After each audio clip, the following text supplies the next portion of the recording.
Hello বন্ধুরা, ঘুরতে ঘুরতে চলে আসলাম বাংলাদেশের মোস্ট ইম্পর্ট্যান্ট এবং সবারই খুবই প্রিয় একটা জায়গা, যেখানে দাঁড়িয়ে একই সাথে কয়েকটি ঐতিহাসিক স্থান উপভোগ করা যায়। এর মধ্যে হার্ডিং ব্রিজ, যেটা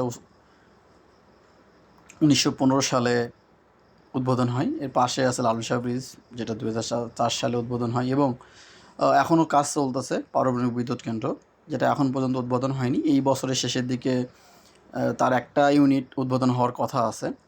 তো এই রাস্তাটার এই পাশটাতে হচ্ছে প্রচুর পরিমাণ বালির স্তূপ করা আছে। এখান থেকে যেটাকে বলে বালির ঘাট।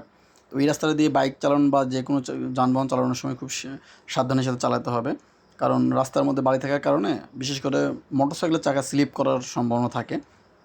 তো যেখানেই এই বালি দেখবেন অবশ্যই সেখানে খুব সাবধানের সাথে বাইক রাইড করবেন। আর এই জায়গাটা আমার কাছে খুবই প্রিয়। ছোটো থেকে আমি এখানে আমার এতবার আসছি যে আমার গণনা করা নাই। এবং আমরা সময় পাইলেই, আমি আমার ফ্রেন্ড সার্কেলে সময় পাইলেই, আমার সামনের বাইকে আমার 2 জন ফ্রেন্ড আছে আরও, সবাই মিলে আমরা এই জায়গাটা ঘুরতে আসি।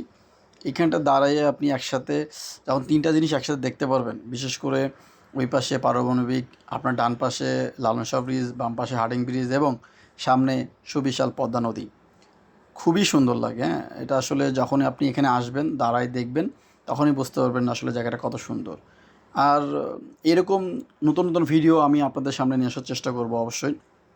যারা আমার আগের ভিডিওগুলো দেখছেন, হয়তোবা আমি জানি না কেমন হয়েছে, আশা করি আপনারা সাপোর্ট করবেন।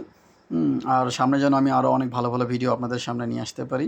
তবে সাবধান, একটা কথা বারবার আবারও বলি, এই রাস্তাটাতে প্রচুর বালি থাকার কারণে বাইক চালানোর সময় খুবই সাবধানে বাইক চালাবেন। এবং এই পাশে যে বালি রাখার যে দৃশ্যটা, এটাও খুবই মনোরম। তবে সাবধান থাকতে হবে, ঝড় বা বাতাস উঠলে বালি উড়ে আপনার চোখে যেতে পারে। এই জন্যে যদি এরকম কিছু দেখেন, খুব দ্রুত এখান থেকে সরে যাওয়ার চেষ্টা করবেন। আর ধন্যবাদ সবাইকে আমার সাথে থাকার জন্য।